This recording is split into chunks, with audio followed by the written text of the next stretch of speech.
Hello and welcome back to our tutorial classes on literature, and today we'll be analyzing the poem Bats.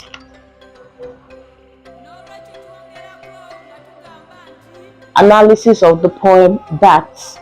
So Bats is a non-African poem written by a British poet, D.H. Lawrence.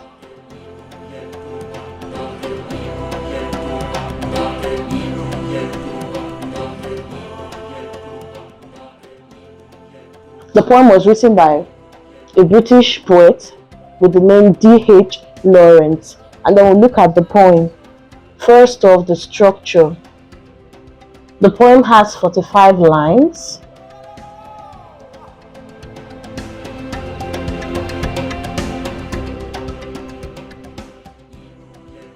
Divided into uneven stanzas.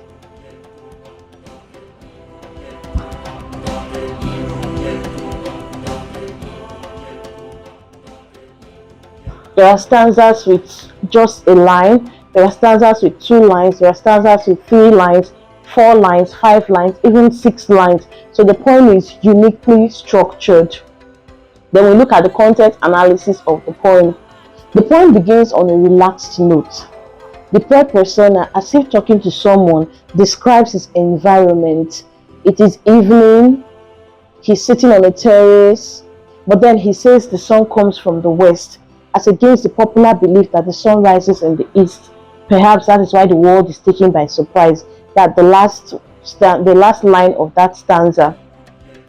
The stanzas that follow also continue the description of the poet persona's environment, talking about the flowers, the hills, and the streams around him.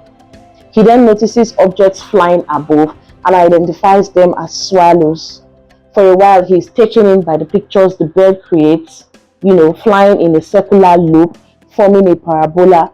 But then he's no more interested in the sight, but then actually curious about the actual identity of the birds. He knows that swallows hardly fly that late.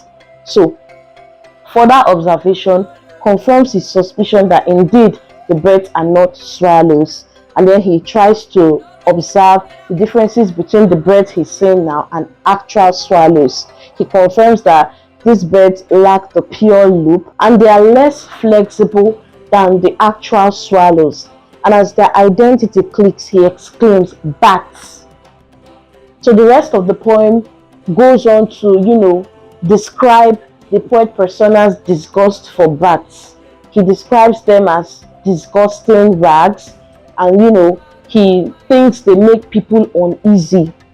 In fact, his disgust for bats is further emphasized in the last stanza, where he states that although even if they are considered in China as a symbol of happiness, he does not share that belief. He's not interested. Not for me. That's how he puts it in the poem. Now we'll look at the themes explored in the poem Bats. First up is the theme of prejudice. The poet persona's prejudice for bats is very clear in the poem.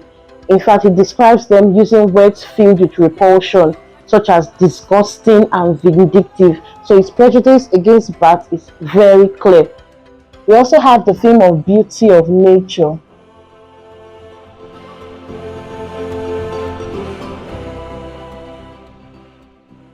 The detailed description of the poet persona's environment in the first 3 or 4 stanzas, it enables we, the readers, to also, appreciate the beauty the same way the poet persona does, even if we are not there or we can't see it. But the descriptions were so detailed and so vivid that it's almost as though we, the readers, are seeing exactly the same thing. So it enables us appreciate nature the same way the poet persona is also doing. There's also the theme of individual preferences.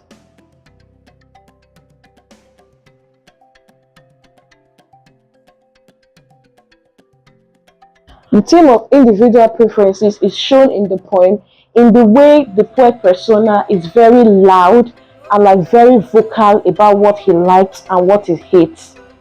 His disgust for bats is clear and explicit, and he doesn't even care about others' opinions. You see, even in China, people consider it as a source of happiness or a symbol of happiness. He does not care. He's disgusted. He's disgusted. So we see individual preference, the theme of individual preferences playing out in the poem Bats.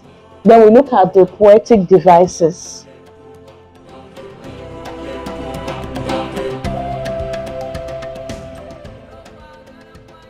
Poetic devices used in the poem. We have repetition. The word bats was repeated about 5 times throughout the whole poem. Then swallows too, also repeated. We also have personification.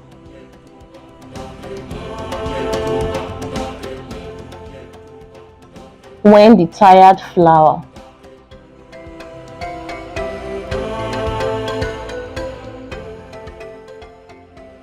So tired for flower. Flower is non-human. Attributing a human characteristic makes it personification. Then we have simile, comparison of two unequal things using as or like. In the poem, the poet compares bats to an old rag, like an old rag, like a glove. Then we have rhetorical questions, questions that do not warrant answers. Swallows. When the poet's persona is not sure the birds he's seeing are swallows, so he asks swallows. And then there's also oxymoron, disgustingly upside down. When you use two opposing words side by side, in a sentence, it is oxymoron. So these are some of the poetic devices used in the poem Bats. Let's answer some questions.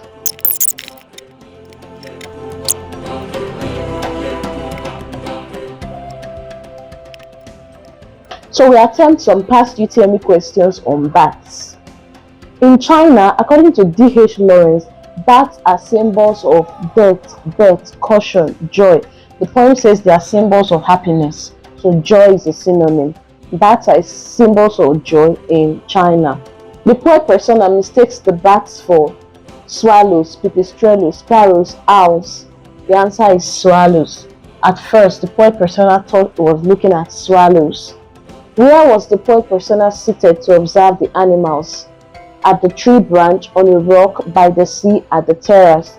At the terrace. At the beginning of the poem, the poet persona describes where he was. He describes his environment as far as his eyes could see, and he says he was sitting at the terrace. The tone of the poet persona is admiration and contempt, admiration and celebration, jubilation and contempt, all of the above. Our answer is admiration and contempt. At first, when he thought the birds were swallows, he admired, but by the time he was able to get the actual identity and discover that they were bats, not swallows, his tone changed to that of contempt. So the tone of the poet persona is that of admiration at first and contempt later. The attitude of the poet persona towards bats in D.H. Lawrence's Bats is that of revulsion, veneration, admiration, indifference, revulsion. The poet persona is unapologetically disgusted by bats, and he made that very clear with the terms he used in the poem. So our answer here becomes revulsion. So that's it for bats. So do not forget to download the O3 Schools JAMB app that will help you in your preparation for whatever exams you have coming up. Thank you.